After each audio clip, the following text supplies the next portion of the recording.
નમસ્કાર દર્શક મિત્રો, HRRTC ન્યૂઝમાં આપનું હાર્દિક સ્વાગત છે। હું છું આપની સાથે સંધ્યા। તો સમાચારની શરૂઆત કરતા પહેલા નજર કરીશું આજના મુખ્ય સમાચાર પર। ભરૂચમાં આજે વસંત પંચમી એટલે ભરૂચનો સ્થાપના દિવસ। ભૃગુનગરી માટે અનેરો દિવસ ધાર્મિકમય બન્યો। ભરૂચ બોલાવ ખાતે ₹14 કરોડના ખર્ચે નવનિર્માણ થનારા એસટી ડેપો વર્કશોપ અને ટાયર પ્લાન્ટનું રાજ્ય કક્ષાના હસ્તે ખાતમુહૂર્ત કરાયું। ભરૂચના ઝુંપડપટ્ટીના રહીશોને ₹5,000નો પાણી વેરો થમાવી દેતા વિવાદ। જૂના વર્ષના પાણી વેરા ભર્યા હોવા છતાં ઉમેરાઈને આવતા સ્લમ વિસ્તારના લોકોમાં આક્રોશ। ભરૂચ જિલ્લાના દહેજ ફેઝ 2માં લખી ગામ નજીક આવેલી હિન્દુસ્તાન એમઆઈ સ્વાકો લિમિટેડ કંપની દ્વારા જમીન ગુમાવનારા ખેડૂતો તથા વર્ષોથી કામ કરતા સ્થાનિક કામદારો સાથે ગંભીર અને કાયદાવિરુદ્ધ અન્યાય કરવામાં આવતો હોવાના આક્ષેપ સાથે આમ આદમી પાર્ટીએ કલેક્ટરને રજૂઆત કરી હતી। આમ આદમી પાર્ટી ભરૂચ જિલ્લા પ્રમુખ પિયુષ પટેલે કહ્યું હતું કે 26 ડિસેમ્બર 2025ના રોજ કંપનીએ કોઈ પૂર્વ સૂચના વિના પ્લાન્ટ બંધ કરી ગેટ પર નોટિસ લગાવી કામદારોને નોકરીમાંથી બહાર કાઢી દીધા છે। સરકારના નિયમ મુજબ જમીન ગુમાવનારા ખેડૂતોને કાયમી રોજગાર આપવાની ફરજ હોવા છતાં કંપનીએ તેનો અમલ કર્યો નથી। કંપની દ્વારા જમીન ગુમાવનારા ખેડૂતોને માત્ર 1.50 થી 1.5 લાખ જેટલી રકમ આપી મામલો પૂર્ણ કરવાનો પ્રયાસ કરવામાં આવ્યો હોવાના આક્ષેપ સાથે કલેક્ટરને રજૂઆત કરી હતી। મારું નામ રેખાબેન ભગવાનભાઈ આહિર છે ને હું દહેજ લખી ગામ રહું છું અને અમારી જમીન જતી રહી હતી। તેમાં અમારા ઘરના બધાને લેન્ડ લૂઝર તરીકે નોકરી પર લીધા હતા ને હમણાં એ લોકોને છૂટા કરી દીધા। તો હવે અમે જઈએ ક્યાં? અમારી પાસે નથી, બીજી નોકરી નથી કે નથી અમારી પાસે જમીન, તો અમે કરીશું શું? બસ અમારી એ જ માંગ છે કંપની પાસે કે તમે એ લોકોને જે વળતર માંગે છે તે પ્રમાણે વળતર આપો, નહીં તો પછી તમે બીજી જે તમારી કંપની પાણોલીમાં ચાલે છે તેમાં એમને લઈ લો। બસ બીજું છૂટું કરવાનું કારણ શું બતાવ્યું? એ લોકો અવાજ ઉઠાવતા હતા કે આ વસ્તુ સર નહીં ચાલે એમ તેમ, એટલે અમુક જણને ગમતું નતું એટલે એ લોકોને છૂટા કર્યા છે। હવે અમારી પાસે જમીન પણ નથી તો અમે કરીએ શું? અમારા છોકરા ભણે છે સાહેબ। ભરૂચ નગરપાલિકાએ વર્ષ 2025-26ના પાણી વેરાની નોટિસ મિલકત ધારકોને આપતા હોય છે, પરંતુ ભરૂચના પશ્ચિમ વિસ્તારમાં ગેલાણી કુવા, એલિસ જીન, વાવફળિયું, નન્નુ મિયા ઝુંપડપટ્ટી, લીંબડી ચોક, વાઘડીવાડ સહિત તથા ઈદગાહ દરગાહની આજુબાજુના સ્લમ વિસ્તાર એટલે કે ઝુંપડપટ્ટી વિસ્તારમાં રહેતા લોકોના ઘર કામ કરીને માસિક 1500 થી 2000 રૂપિયા કમાતા લોકોને સીધી જ પાછલી પાણી વેરાની રકમો બાકી છે તેવું દર્શાવી ઝૂંપડાવાસીઓને 5000 થી 7000 સુધીની પાણી વેરાની નોટિસ ફટકારી દેતા ઝૂંપડાવાસીઓનું મહિલા મંડળનું ટોળું નગરસેવકના ઘરે પાછલા વર્ષના ભરેલા પાણી વેરાની રસીદો સાથે રજૂઆત કરવા પહોંચતા જ નગરપાલિકાના નગરસેવકે પણ પાલિકા પાસે કોઈ જ રેકોર્ડ ન હોવાના કારણે વધુ પાણી વેરાની નોટિસો આપી છે અને વોટર વિભાગનું કહેવું છે કે કોમ્પ્યુટર સોફ્ટવેરની ખામીના કારણે પાણી વેરાની નોટિસો વધુ અપાયો હોવાનું કહી લૂલો બચાવ કર્યો હોવાનો આક્ષેપ નગરસેવકે પણ કર્યો હતો। 5,099 રૂપિયા આવ્યા છે, અમે કેવી રીતના ભરીએ? અમારું નથી ખેતીવાડી કે નથી અમારું કંઈ, અમે બે માં દીકરાનું પાણી કેટલું વપરાશ થાય, અમે કેટલું પી ગયા વર્ષની અંદર, આટલું બધું વેરો આવ્યો, અમે કેવી રીતના ભરીએ? અમારે 5,000 રૂપિયા આવ્યા સાહેબ, અમે કઈથી ભરીએ આટલા બધો વેરો? અમે મહેનત કરીને મજૂરી કરીને લાવીએ છે, અમે શેર લાવીને શેર ખાઈએ છોકરો જોડે ને અમે કઈથી આટલો બધો રૂપિયો ભરી શકીએ? એટલું તો લાઇટ બિલ નથી આવતું અમારે, ને તો એટલી બધી તો મજૂરી થતી નહીં, 200-300 રૂપિયા લાવીએ તો ઘેર ચાલે કે પછી વેરા ભરીએ આટલા બધા? જોકે નગરપાલિકાએ પણ આ બાબતે કહ્યું હતું કે જે લોકોએ પાછલા વર્ષમાં પાણી વેરા ભર્યા હશે અને છતાંય તેમની ઉમેરીને પણ આપવામાં આવેલા હશે તો તેને બાદ કરીને પાણી વેરો વસૂલવામાં આવશે તેમ કહી પાણી વેરો ભરનારે વેરો ભરવા આવે ત્યારે પોતાની સાથે જૂની રસીદો પણ લાવીને રજૂ કરશે તો પણ પાણી વેરો બાદ કરીને પણ જમા કરાવવામાં આવનાર છે। સંસ્કૃતિ સમાજ સેવા સંસ્થાન ટ્રસ્ટ ભરૂચ અને ગુજરાત રાજ્ય યોગ બોર્ડના સંયુક્ત ઉપક્રમે મહિલા સુરક્ષા, સાયબર ક્રાઇમ અને ઓનલાઈન ગેમિંગ માટે awareness programme Shrinathji society Jadeshwar ખાતે રાખવામાં આવ્યો હતો, જેમાં પીએસઆઈ વૈશાલીબેન આહિરનું માર્ગદર્શન પ્રાપ્ત થયું હતું। આ વિષયને લગતા ગુનાઓને અટકાવવા માટે કયા સાવચેતીના પગલાં લેવા તે વિશે વિવિધ જ્ઞાનસભર માહિતી આપવામાં આવી હતી। આ કાર્યક્રમમાં હેડ કોન્સ્ટેબલ જસવંતભાઈ અને ભરૂચ પોલીસ વિભાગનો સ્ટાફ હાજર હતો તથા સંસ્કૃતિના સ્થાપક પ્રકાશ પટેલ, હેમાબેન પટેલ, મુખ્ય અંજલિબેન, ડોંગરા અને ગુજરાત રાજ્ય યોગ બોર્ડના કોઓર્ડિનેટર બિનિતાબેન પ્રજાપતિ, શ્રીનાથજી સોસાયટીના પ્રમુખ નરેશભાઈ પ્રજાપતિ તથા મોટી સંખ્યામાં યોગ સાધકો તથા સંસ્કૃતિ ટ્રસ્ટના સભ્યો જોડાયા હતા. જાડેશ્વર વિશ્વ ગાયત્રી મંદિર અલગધામ ખાતે 28મો નર્મદા જયંતિ મહોત્સવને લઈ વિવિધ કાર્યક્રમો યોજાઈ રહ્યા છે. 18 જાન્યુઆરીથી 24 જાન્યુઆરી સુધી દરરોજ બપોરે 3 થી 6 કલાક સુધી દેવી ભાગવત કથા ચાલી રહી છે. જે કથા શ્રી શ્રી 1008 મહામંડલેશ્વર તૃતીય પીઠાધીશ્વર સત્યાનંદ ગિરિજી માતાજીનું કથાનું રસપાન કરાવી રહ્યા છે.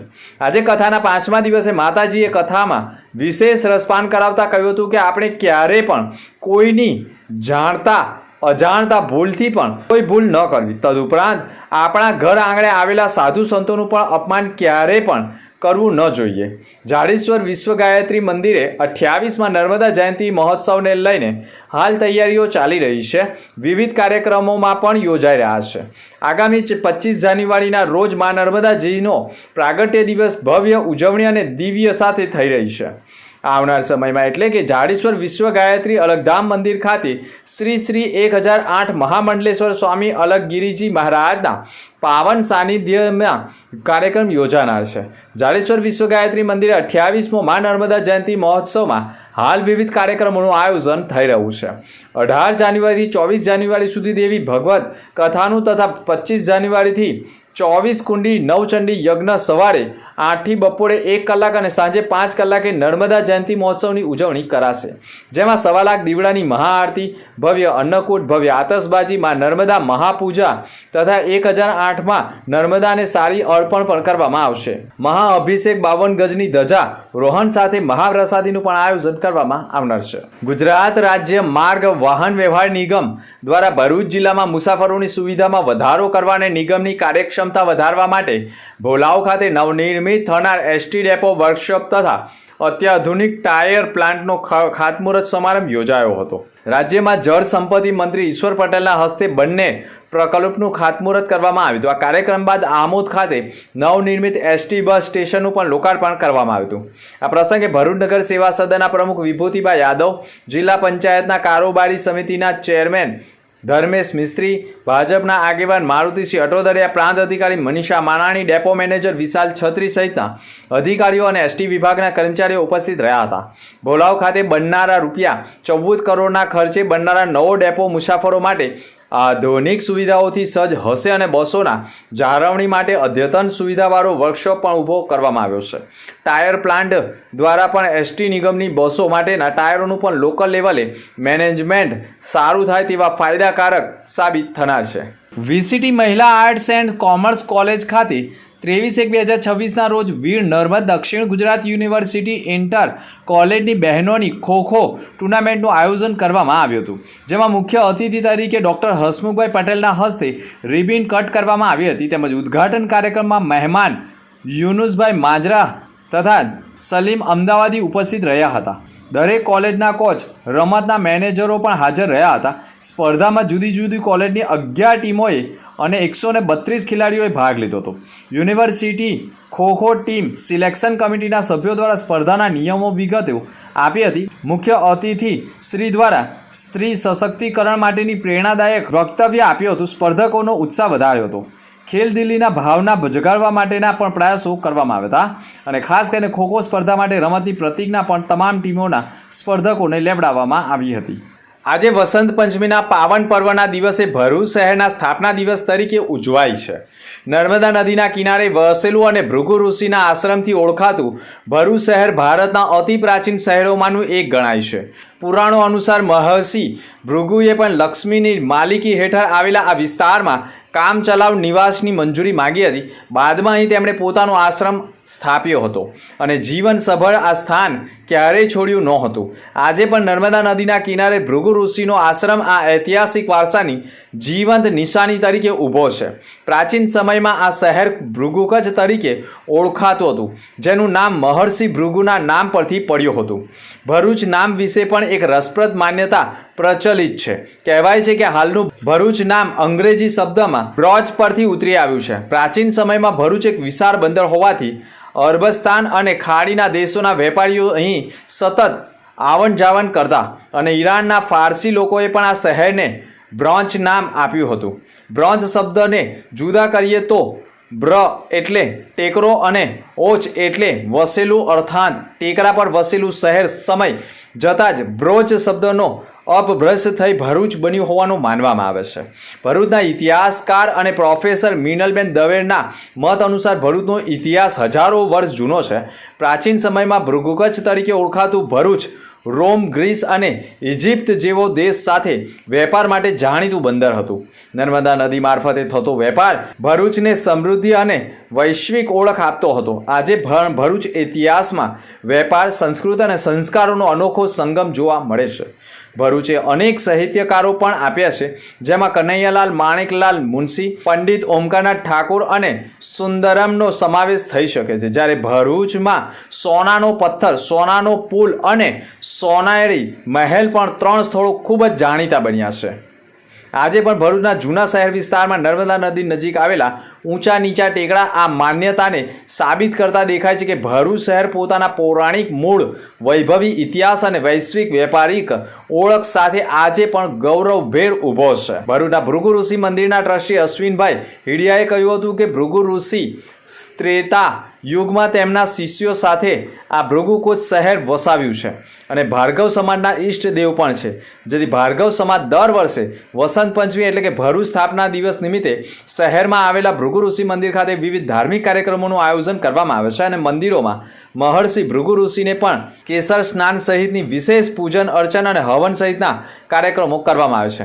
નર્મદા કિનારે વસેલું આ શહેર ખરેખર ગુજરાતનું ગૌરવ છે, જ્યાં પુરાણ, ઇતિહાસ અને પરંપરાનો અદ્ભુત સંગમ જોવા મળે છે. આમોદ ખાતે યોજાયેલા સમારોહમાં મંત્રીઓએ આમોદ બસ સ્ટેશનનું લોકાર્પણ કરી નાગરિકોને જરૂરી એવી સુવિધા અર્પણ કરી હતી. તેમણે ડેપોની વિવિધ સુવિધાઓનું નિરીક્ષણ પણ કર્યું હતું. તેમજ ભરૂચ, આમોદ, જંબુસર માટે ઇન્ટરસિટી બસને પણ લીલી ઝંડી આપી હતી. આ તકે સ્થાનિક અગ્રણીઓએ મુલાકાત કરી તેમની વિવિધ રજૂઆતો પણ સાંભળવામાં આવી હતી. આ કાર્યક્રમમાં આમોદ મત વિસ્તારના ધારાસભ્ય ડી.કે. સ્વામી, નગરપાલિકા પ્રમુખ, તાલુકા પંચાયત, જિલ્લા પંચાયતના સભ્યો સહિત ભરૂચ પ્રાંત અધિકારી મનીષા માનાણી, ગુજરાત રાજ્ય માર્ગ વાહન વ્યવહાર નિગમ ભરૂચના વિભાગના અધિકારીઓ સહિતના લોકો જોડાયા હતા.